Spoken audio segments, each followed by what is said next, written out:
Assalamualaikum warahmatullahi wabarakatuh. Innal hamdalillah nahmaduhu wa nasta'inuhu wa nastaghfiruh wa na'udzu billahi min shururi anfusina wa min sayyiati a'malina. May yahdihillahu fala mudilla lahu wa may yudlil fala hadiya lahu. Ma ba'du. Allahumma akhrijna min zulumatil wahmi wal jahli ilal ma'rifati wal ilmi. Allahumma waffiqna li ta'atik wa waffiqna ya rabbana li lailatul qadar. Amin ya rabbal alamin.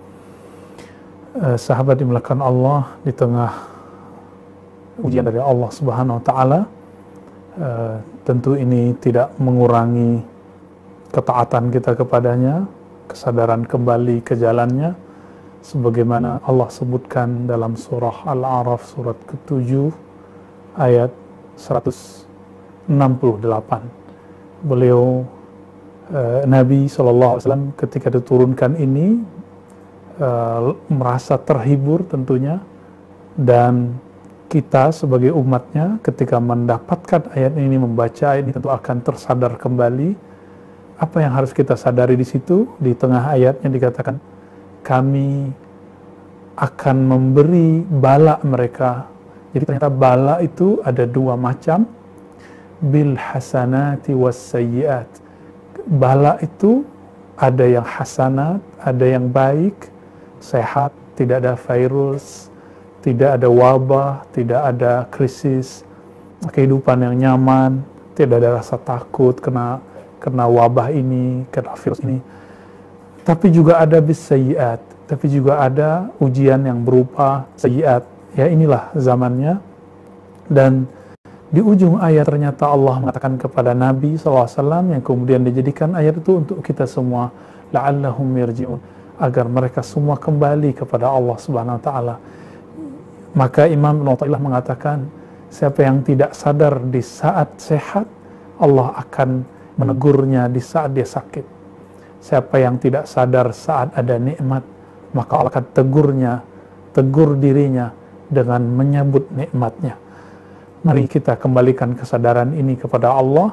Tentu sahabat-sahabat semua, apalagi di bulan Ramadan ini, bagi pencinta masjid yang hatinya telah lengket di masjid, telah jatuh cinta di masjid, sudah menyatu dengan masjid, ujian ini lebih berat lagi rasanya, sehingga di awal-awal kebijakan untuk menutup masjid itu terjadi konflik luar biasa. Namun semuanya itu karena cinta. Saya yakin semuanya karena cinta. Yang menolak juga karena cintanya kepada masjid, yang pro juga karena cintanya kepada orang-orang yang mengisi masjid. Mari ayat ini kita renungi, la'allahum yarji'un, semoga mereka sadar, semoga mereka kembali ke jalan Allah. Maka mari kita kembali ke jalan Allah Subhanahu wa Ta'ala, bahwa Nabi SAW mengatakan, waju'ilat li al-ardu masajida, dan dijadikan bagiku bumi, hamparan bumi ini sebagai tempat sujud. Ini ujian bagi kita semua, tapi juga anugerah teman-teman semua. Sahabat yang melakukan Allah, kita masuk ke hikam yang ke-11. Ya. Sebelumnya mari kita mulai hikam ini dengan bacaan surah Al-Fatihah, surat pembuka, surah yang tidak pernah turun kepada para nabi sebelum Nabi Muhammad SAW. Ini hadiah bagi kita semua, umat Nabi Muhammad, umat yang pendek umurnya, tapi sangat banyak berkahnya. Mari kita baca surah Al-Fatihah. A'udzubillahi minasyaitonir rajim. Bismillahirrahmanirrahim. Alhamdulillahirabbil alamin arrahmanir rahim maliki yaumiddin. Iyyaka na'budu wa iyyaka nasta'in. Shiratal mustaqim. Shiratal ladzina an'amta 'alaihim ghairil maghdubi 'alaihim waladdallin. Amin.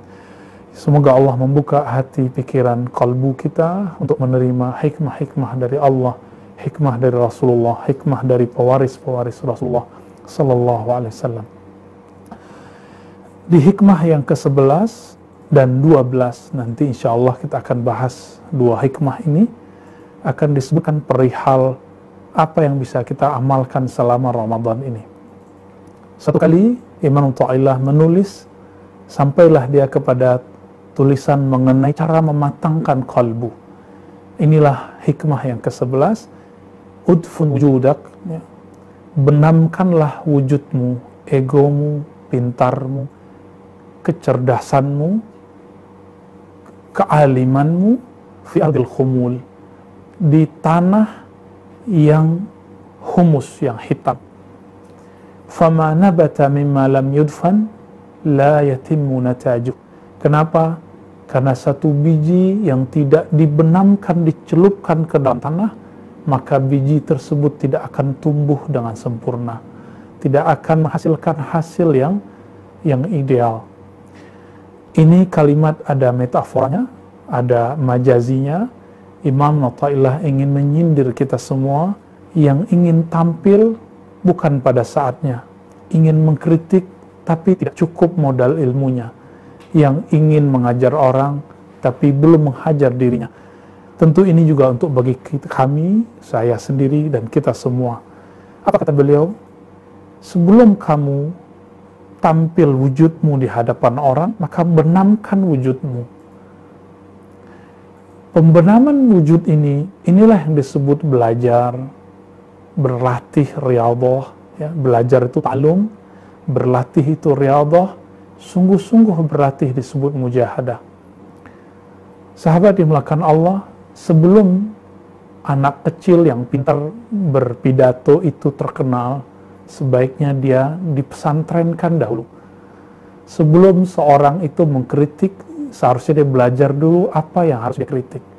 Sebelum seseorang bekerja, maka dia di training dulu, dia dikuliahkan dulu.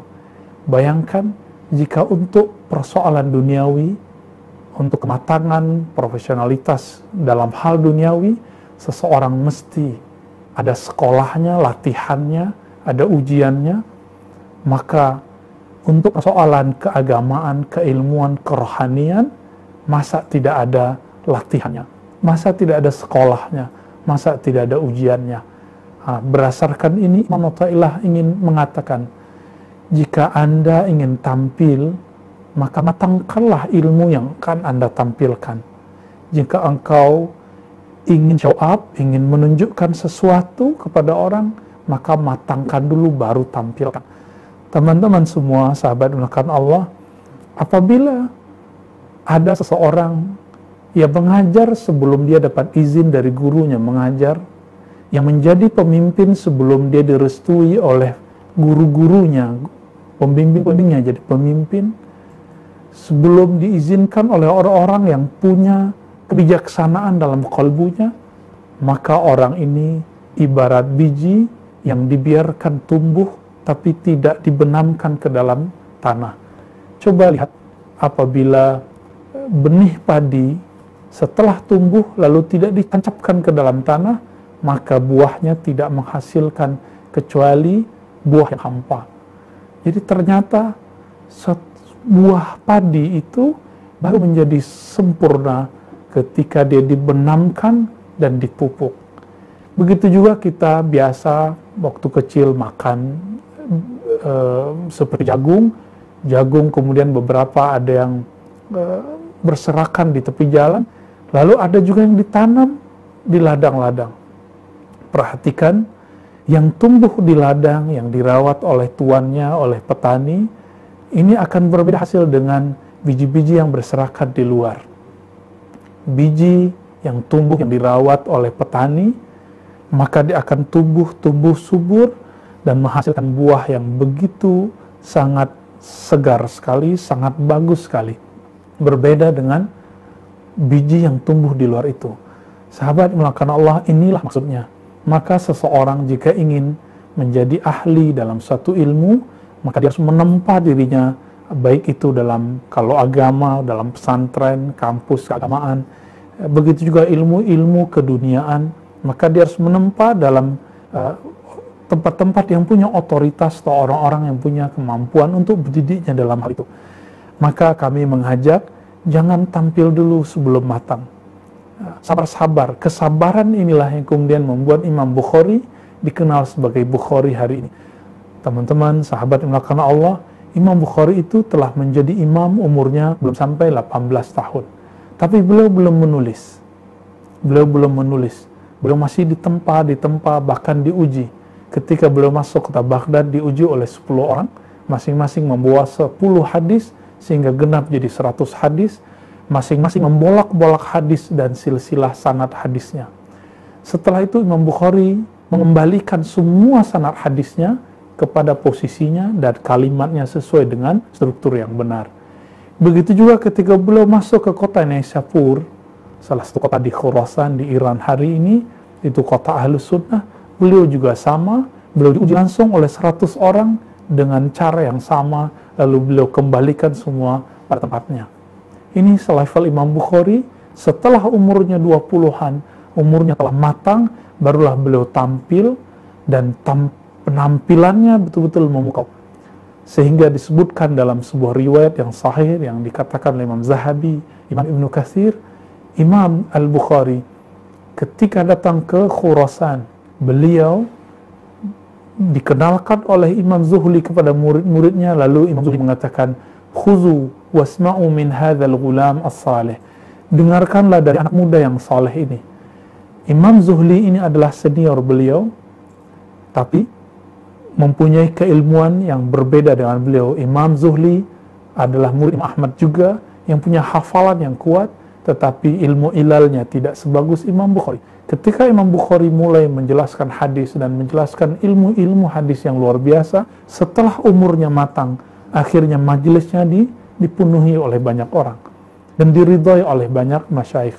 Teman-teman semua, ketika seseorang mengajar, tampil, menjadi seorang kiai, ustadz, sebelum dia dikiaikan oleh gurunya, sebelum dia diustadkan oleh ustadznya, maka orang-orang ini dikhawatirkan ibarat buah pisang yang dipetik sebelum matang. Sehingga ketika dimakan, hasilnya tidak enak, hasilnya tidak nikmat. Inilah maksud dari hikmah yang ke-11 ini. Hendaklah engkau benamkan dirimu, egomu, sok pintarmu, jubah-jubah pakaian solehmu, gelar-gelarmu, sampai masuk ke dalam tanah ego yang sangat-sangat gelap. Sehingga setelah ditekan, diuji, barulah dia tumbuh, lalu membuahkan hasil. Inilah tugas seorang ulama, seorang guru, seorang syekh dan mursyid. Kita masuk ke hikmah ke yang 12. Lalu, apakah latihan cara membenamkan eksistensi seseorang sebelum dia tampil, sebelum dia menjadi orang-orang yang ingin memberi ilmu, men-share ilmu kepada orang lain, apapun ilmunya, ilmu keagamaankah atau ilmu di luar keagamaan. Imam Ibnu Athaillah mengatakan, Bismillahirrahmanirrahim, ma nafa'al qalba syai'un mislu uzlatin yadkhulu biha maidana fikrah.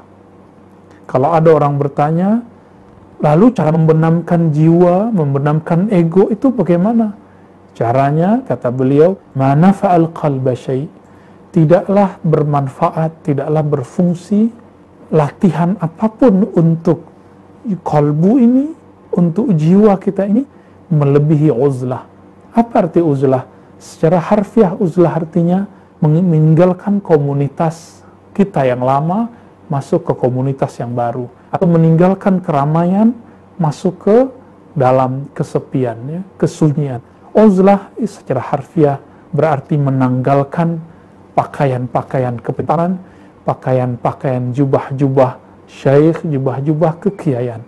Teman-teman semua, uzlah itu juga berarti menanggalkan hubbus syuhrah, cinta kepada popularitas, senang di like, senang di follow, semuanya ditanggalkan. Yadkhulu biha maidana fikrah, lalu masuk ke medan, ke ranah fikrah. Fikrah ini diambil dari Al-Quran mengenai ulul albab, yang mereka punya dua amal. Alladzina yazkuruna Allaha qiyaman wa qu'udan wa ala junubihim. Orang-orang yang sedang uzlah ini, ulul albab ini, dia punya dua amalan. Pertama, mereka berlatih menyebut nama Allah dalam keadaan mereka berdiri, duduk meskipun berbaring. Lalu yang kedua amalan mereka adalah yatafakkarun, ya. Mereka berpikir mengenai makhluk-makhluk Allah, rahasia-rahasia Allah. Inilah yang disebut maidan fikrah, ranah fikrah. Jangankan untuk mematangkan pemikiran mengenai keagamaan. Apabila seseorang ingin menulis sesuatu status saja, maka dibutuhkan keheningan sejenak. Begitu juga seorang mahasiswa ingin menulis skripsi, makalah, maka dia butuh waktu yang sangat private. Waktu yang private inilah yang disebut uzlah. Jika seseorang bekerja, dia punya proyek, dia mau membuat proposal atau sedang merancang suatu program, dia membutuhkan ketenangan, sehingga orang mencari ketenangan itu di mana-mana, di puncak, di kafe, di ruangan terbuka, di ruang yang terlihat indah. Maka teman-teman semua, jika orang ingin proyek kolbunya, ingin kolbunya ini matang, jalan kolbunya kepada Allah itu terang, maka dia butuh uzlah juga, menanggalkan semua itu, lalu dia berangkat menuju Allah Subhanahu wa Ta'ala. Ini kesempatan bagi kita semua, teman-teman semua, sahabat melakukan Allah, baik pencinta masjid yang pro untuk PSBB ini ataupun yang tidak pro, ya. Semuanya coba ambil kalimat ini. Imam Zunnun al-Misri mengatakan, seseorang disebut sudah istiqamah, tidak riya lagi, apabila amalannya di masjid dan di rumah sama. Jika di masjid dia semangat beramal, maka ketika pulang dia juga semangat beramal. Mari kita pakai penjelasan beliau yang ini. Biasanya kita selalu di masjid. Sekarang kita diuji. Apakah di rumah kita serajin kalau di masjid? Kalau di masjid betul itu rumah Allah, rumah tempat menyembah Allah. Tapi ingat, syaitan itu makhluk yang statis. Syaitan di dalam masjid tetaplah syaitan. Dia akan menggoda kita, membisikkan kepada kita, hei, sholatmu lamakan sedikit. Ada orang yang memandangmu, lamakan sujudmu, supaya orang melihatmu terlihat soleh. Apakah godaan ini sama ketika di rumah? Saya rasa juga akan sama.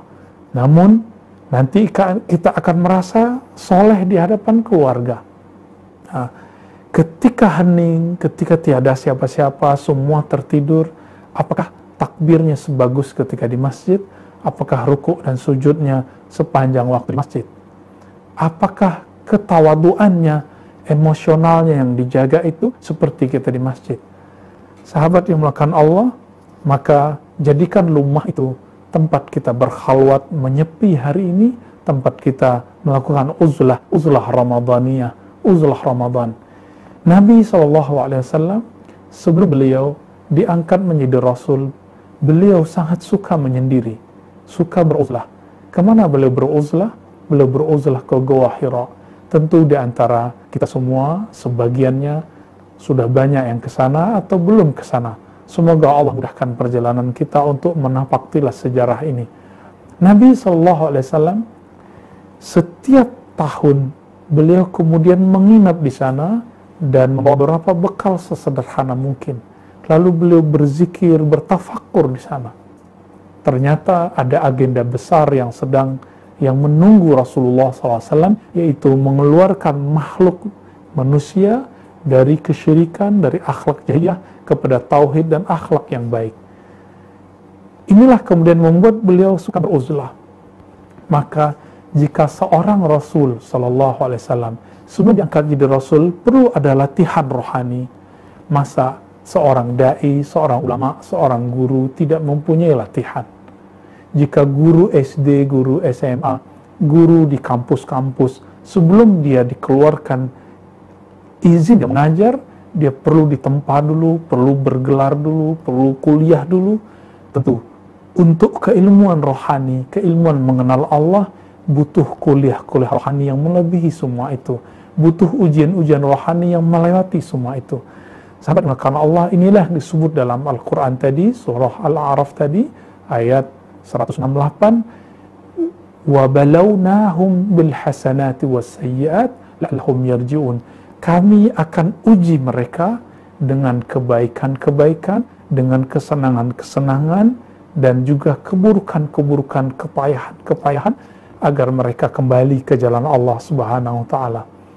Maka, sahabat-sahabat karena Allah, manfaatkan Ramadan ini di saat kita tidak kemana-mana, di saat kita hening di rumah, untuk masuk ke dunia uzlah itu, ke dalam masa-masa menanggalkan semua pakaian-pakaian ego ini, baik itu gelar, baik itu keilmuan, kecerdasan, kekayaan, bahkan termasuk juga kita merasa sendiri, merasa diri kita ini pintar. Teman-teman semua jamaah yang memuliakan Allah, inilah yang maksud uzlah. Uzlah secara harfiah meninggalkan dunia yang fana ini, kemudian kita menyendiri. Tetapi uzlah secara rohani, ketika rohani ini menghindari, menjauhi hiruk pikuk kesibukan dunia. Meskipun badan ini masih di dunia, tapi kalbunya telah bersama Allah Subhanahu wa Ta'ala. Di hikmah yang ke-13, ketika orang menjalani latihan-latihan rohani di rumahnya sendiri, baik berzikir, tahajud, baca Quran, lalu ada keluhan. Apa yang dirasakan? Ternyata ketika orang menjalani latihan-latihan salat, latihan zikir, baru saja memejam matanya, baru saja dia takbir, telah muncul gambaran dunia, lintasan-lintasan rohani, lintasan-lintasan pemikiran yang sangat mengganggu. Apakah realita ini? Apakah sebenarnya yang terjadi? Ternyata di hikmah yang ke-13, Imam Ibn Athaillah Sekandari menjelaskan, kaifa yashruqu qalbun suwarul akwan muntabi'atun fi mir'atih. Beliau sedang ingin mengatakan bahwa qalbu ini mempunyai semacam mir'ah, ya, cermin.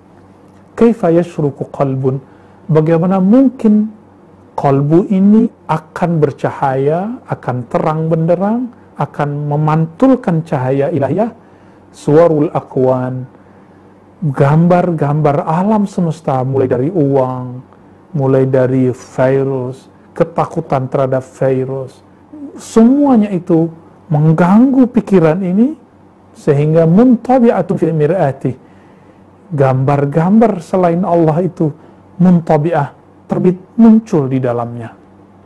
Tapi muntabi'ah ini lebih berat sekali kalau diartikan muntabi'ah dari kata intaba'a, melekat di dalamnya, karat-karat itu melekat di dalamnya.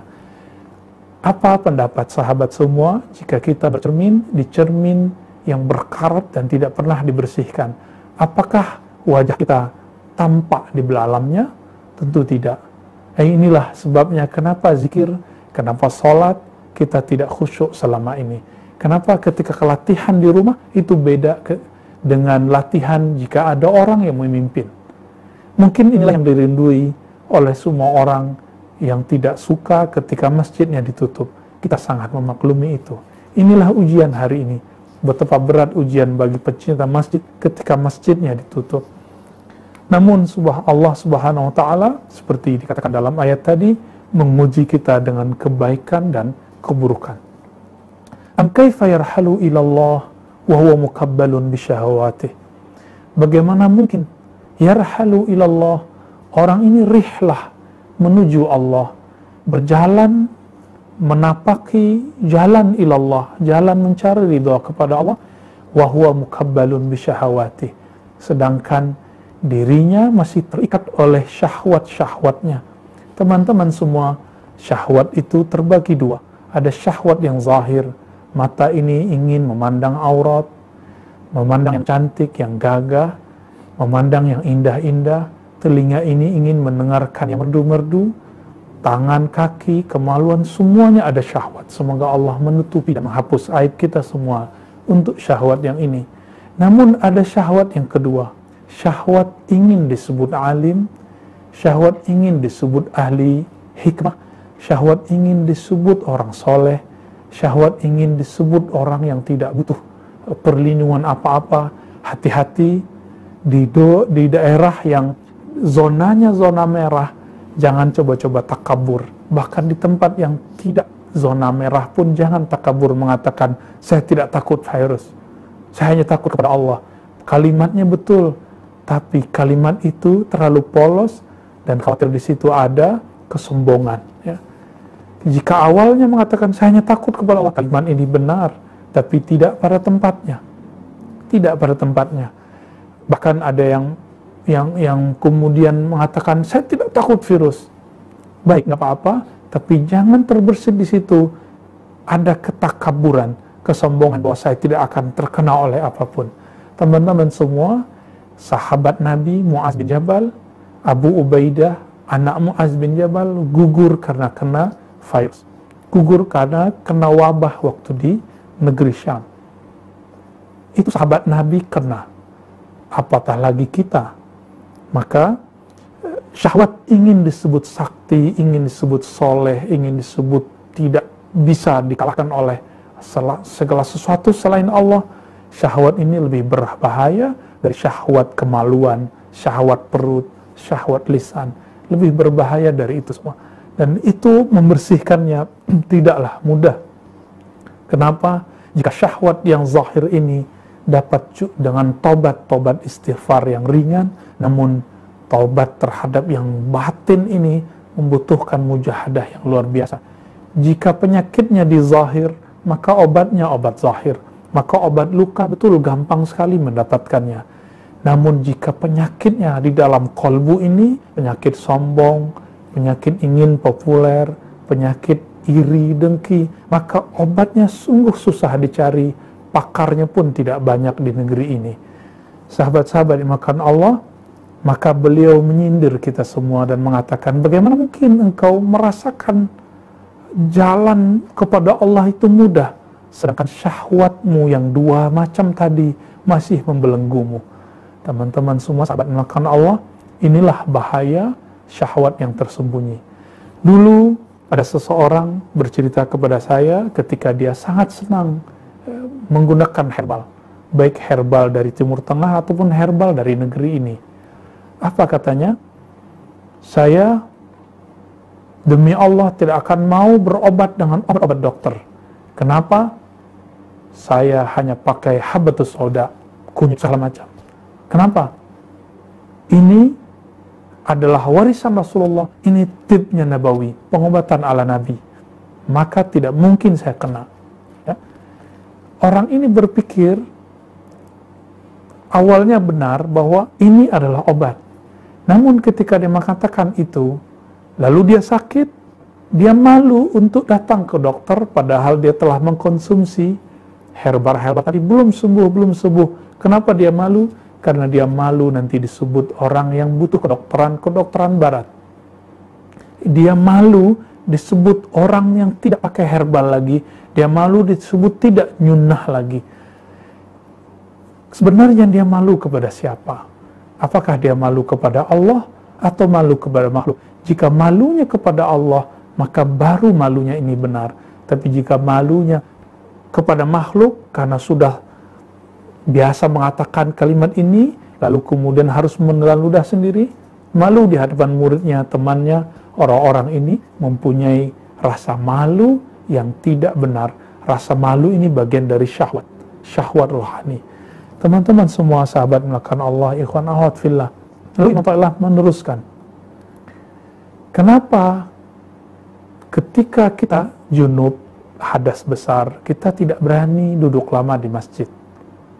Ketika kita tidak berwudu, kita tidak berani lama-lama memegang mushaf. Nah, begitu juga, kenapa hadirnya hati di hadirat Allah Subhanahu wa Ta'ala sungguh susah dicapai, merasakan kehadiran Allah di kolbu ini susah dirasakan, maka dijawab oleh Allah Subhanahu wa Ta'ala. Dijawab oleh Imam Athaillah tentunya ketika membahas ayat-ayat yang tadi, fawailul musallin, ya. Am kaifa yatma' ayadkhula hadratallahi wa huwa lam yatatahhar min janabati ghafalati. Bagaimana mungkin dia berharap masuk ke hadirat Allah, hadir memandang Allah, dipandang oleh Allah, yang kita sebut ihsan. Memandang Allah atau merasa dipandang oleh Allah. Wa huwa lam yatatahhar, sedangkan dirinya belum bersuci dari junub ghafalah.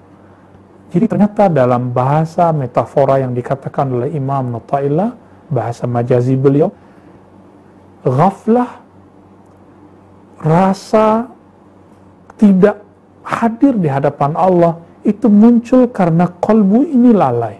Ketika kolbu lalai, maka ada efeknya.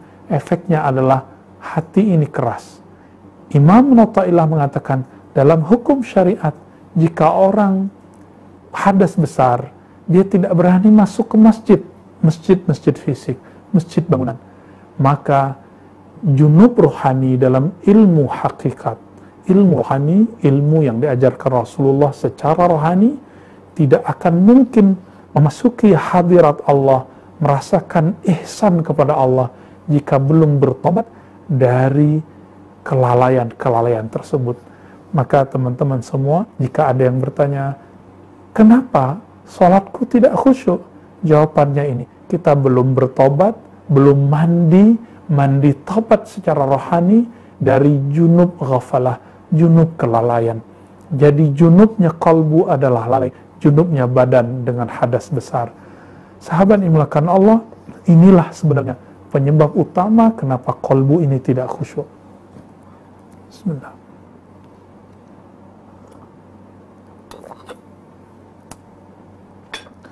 Lalu di akhir kalimat, nah ini penutup dari kajian hikam kita pada malam ini, malam yang diberkahi ini.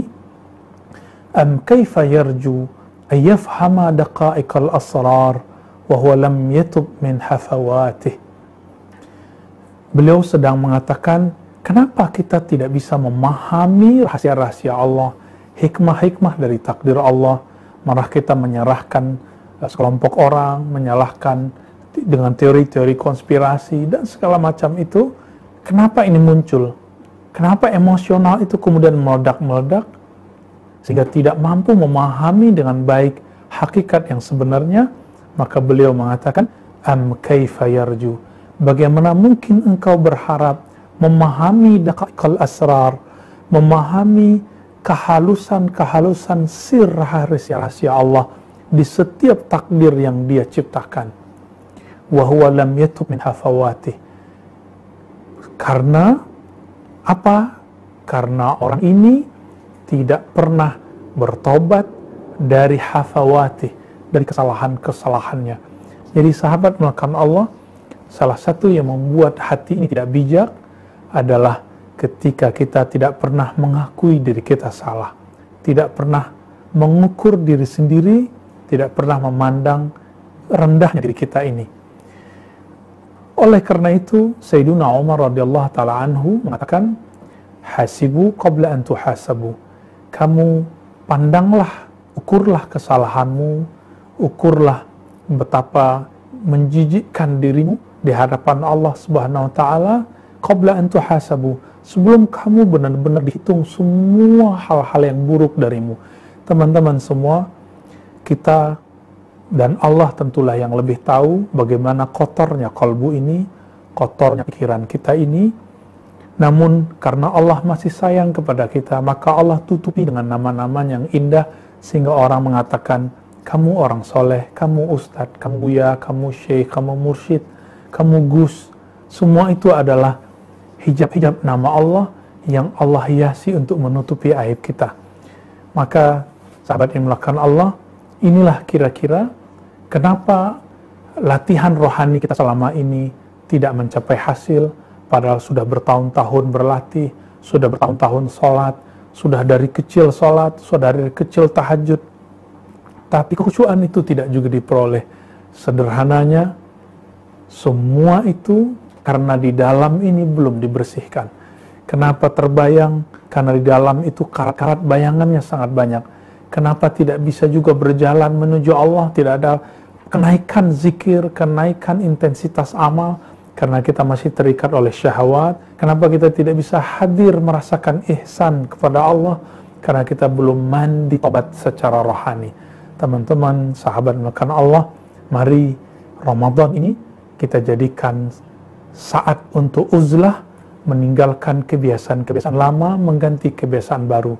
Siapa tahu jika kita latih dengan habit-habit yang baru, karena manusia ini makhluk yang disebut adi, makhluk yang dia kena hukum adah, hukum sunnatullah. Jika diulang, maka dia akan berubah. Jika tidak pernah dilatih pengulangan itu, kita tidak akan pernah berubah. Mari berlatih, mari perbanyak mengatakan hal-hal yang baik dalam kalbu. Carilah guru yang saleh, carilah guru yang mengenal Allah, maka dia akan menunjukkan jalan kepadanya, menunjukkan cara taubat kepadanya. Amin ya rabbal alamin. Baik, sahabat Allah, jika ada yang mau kita bahas, kita konfirmasi, kita ditanyakan, silakan.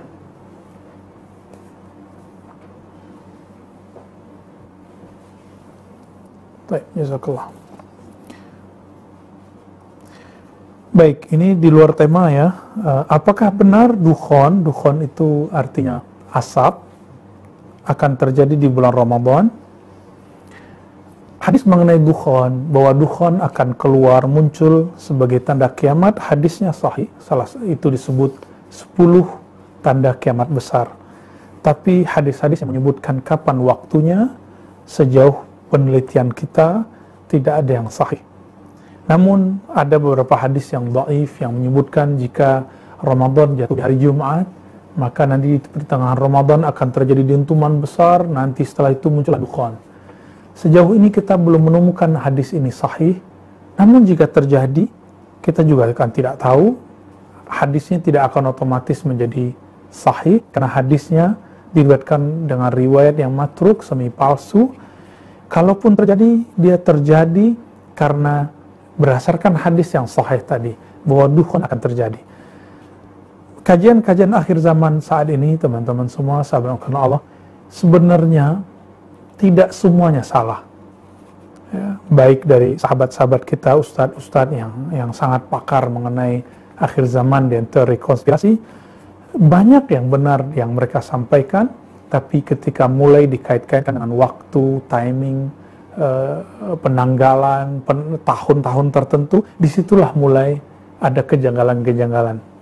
Saya belajar dari salah satu kitab Imam Ibnu Arabi namanya, yang baru bisa menangkap kebenaran tahun Al-Quds dibebaskan oleh Salahuddin Al-Ayyubi waktu Perang Salib, itu setelah terjadi Perang Salib. Dan itu penanggalannya sangat pas sekali berdasarkan ayat yang ada di surat Ar-Rum. Ghulibatir Rum, ya. Sangat pas sekali, jadi penanggalannya sama. Muncul teori juga mengenai umur umat. Bahwa umur umat ini 1500 tahun berdasarkan hadis yang juga sangat dhaif, tapi kemudian sering dipakai oleh banyak sahabat-sahabat kita yang pakar akhir zaman. Tapi kami ingin katakan teman-teman semua, sejauh ini penelitian kami hadisnya tidak sahih. Kalaupun terjadi, bukan karena hadis-hadis yang tidak sahih tersebut, tapi terjadi karena ada isyarat-isyarat umum dari Rasulullah SAW.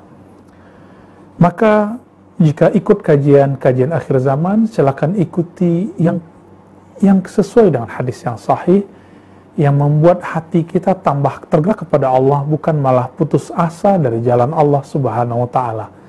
Inilah persoalan hari ini, kajian-kajian anak muda terutama, ketika awal hijrah kesadaran, maka seharusnya yang pertama dilakukan adalah belajar ma'rifatullah. Karena iman pertama adalah antu'mina billah, iman kepada Allah. Lalu iman kepada malaikatnya, iman kepada kitab suci, rasul, baru akhir, baru setelah itu takdir. Jika tidak dimulai dengan ma'rifatullah, mengenal Allah Subhanahu wa Ta'ala, maka rasa takut itu akan mencekam, membuat orang kemudian futur, malah tambah parah, tambah malas, kemudian menjadi bingung berbuat apa. Ini bisa menghabiskan kecerdasan kita semua. Jadi saya sarankan silakan ikuti kajian akhir zaman, tapi saringlah, ya. Yang pasti kiamat akan terjadi, Imam Mahdi pasti muncul, Nabi Isa pasti turun, semua itu oleh ahli-ahli hadis, ahli aqidah, ahli sunnah, semua dikatakan telah ittifaq. Meskipun ada 1-2 ulama-ulama yang kaulnya, perkataannya keluar dari ini, tapi kita tidak terima. Jadi dengan ini kami menyarankan agar menyaring kembali. Suatu kali Nabi SAW ditanya, mata sa'ah. Ternyata yang bertanya adalah seseorang yang hakikatnya adalah malaikat Jibril. Apa jawaban Nabi? Ketika ditanya kapan kiamat, jawaban beliau, tidaklah yang ditanya lebih tahu daripada yang bertanya.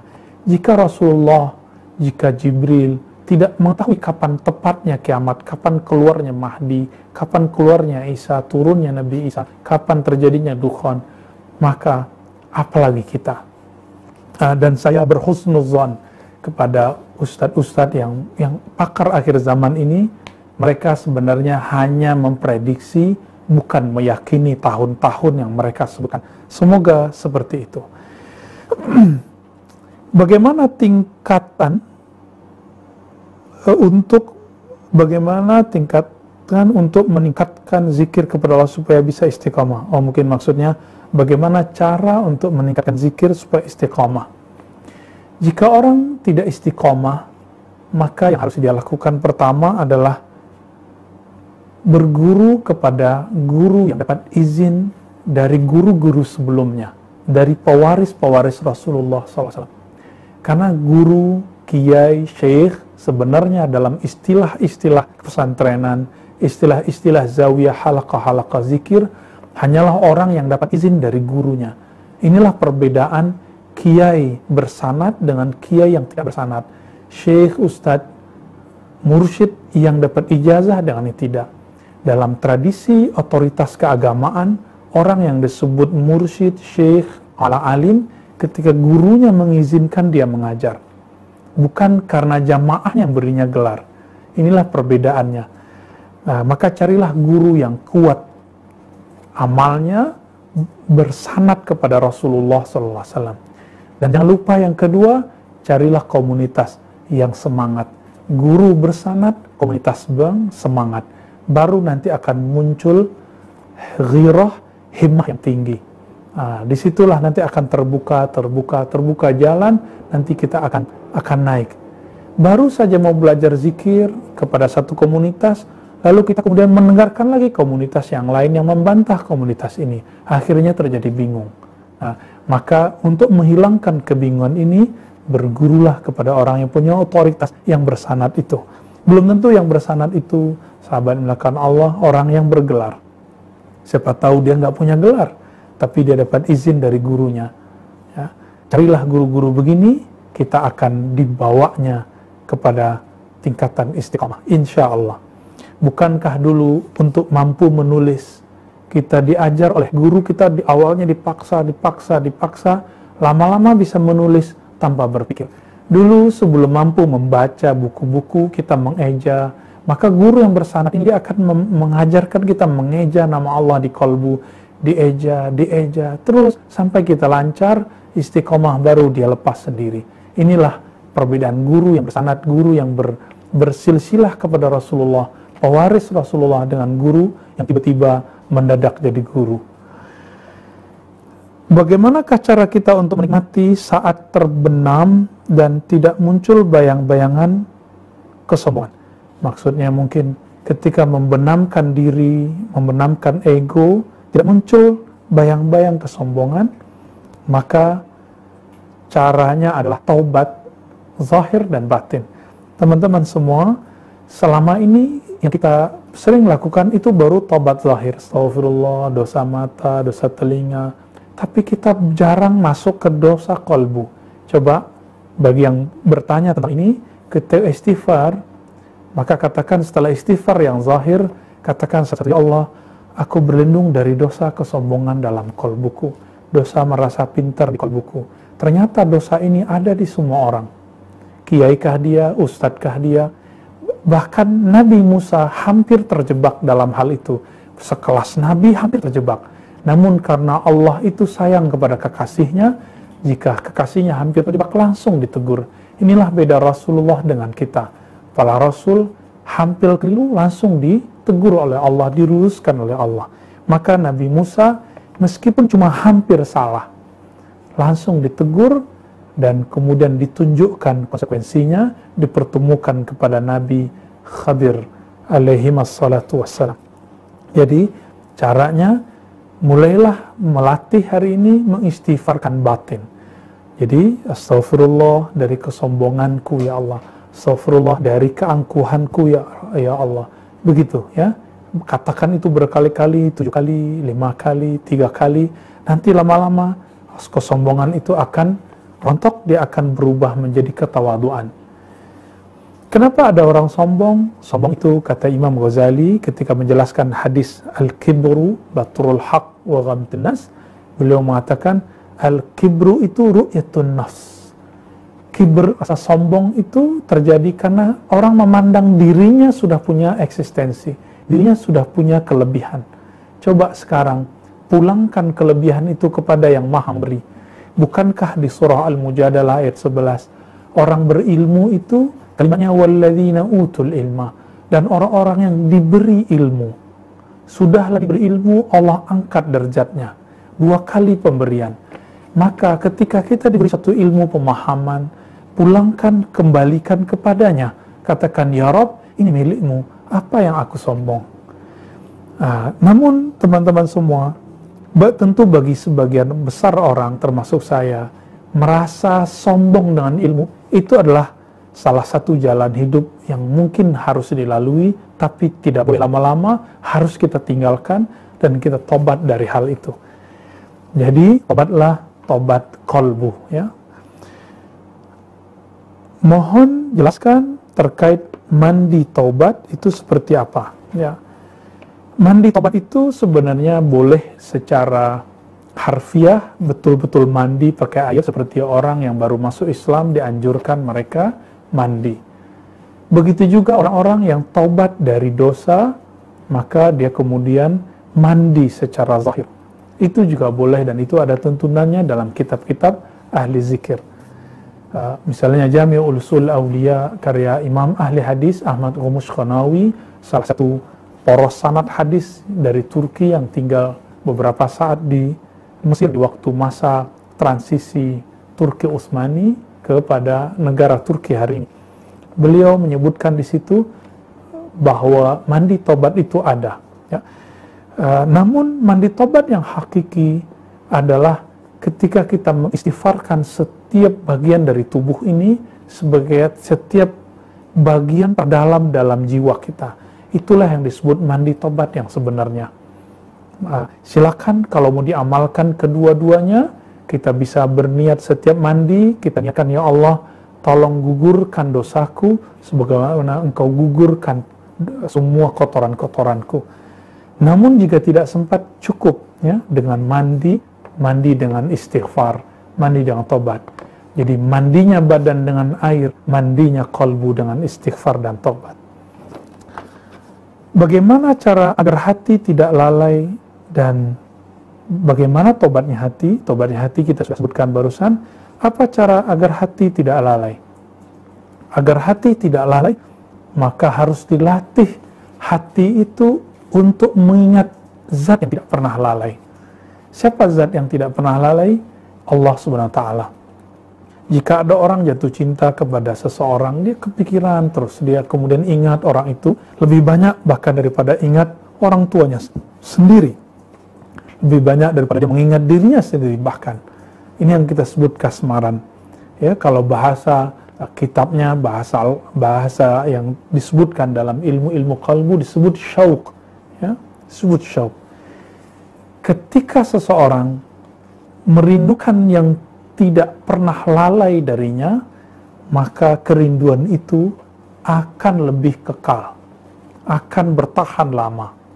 Namun jika dia merindui sesuatu yang tidak jelas, bahkan dia tidak meyakini kejelasannya, maka ini juga akan berujung kepada tidak kekalnya kerinduan tersebut. Jadi bagaimana cara agar hati tidak lalai? Latihlah qalbu itu menyebut nama zat yang tidak pernah lalai, yaitu Allah Subhanahu wa Ta'ala. Inilah amalan Nabi ketika diturunkan surat Al-Alaq, Iqra bismi rabbik. Bacalah dengan nama Rabbmu, bacalah nama Rabbmu. Siapa nama Rabbmu? Itulah dia yang tidak pernah lalai. Terkadang perasaan resah dan gelisah membuat ibadah tidak khusyuk.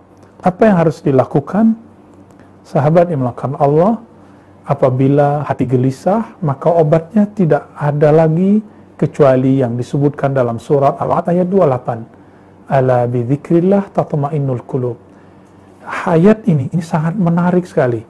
Allah mengatakan, ala, hei, ingatlah. Lalu objeknya dimajukan. Orang Arab jika berkata mendahulukan objek daripada subjek predikatnya, maka sedang ingin ada penekanan makna. Maka jika diterjemah secara harfiah, ketahuilah dengan menyebut nama Allah, hati tenang. Tapi mengikuti balaghah ayat ini, ketahuilah hanya dengan menyebut nama Allah, hati menjadi tenang dan damai. Jika anak kecil baru bisa tenang diberi mainan, maka kolbu tidak akan pernah tenang kecuali diberi mainannya. Apa mainan kolbu? Mainan kolbu adalah asma Allah Subhanahu wa ta'ala. Mainan jiwa adalah sifat Allah Subhanahu wa ta'ala. Tapi tubuh ini mainannya, kiblatnya adalah ke Ka'bah. Teman-teman semua, apa pendapat antum semua jika ada orang sholat tidak ke arah Masjidil Haram? Apakah sholatnya sah? Secara fikih tidak sah. Maka bagi ahli kolbu,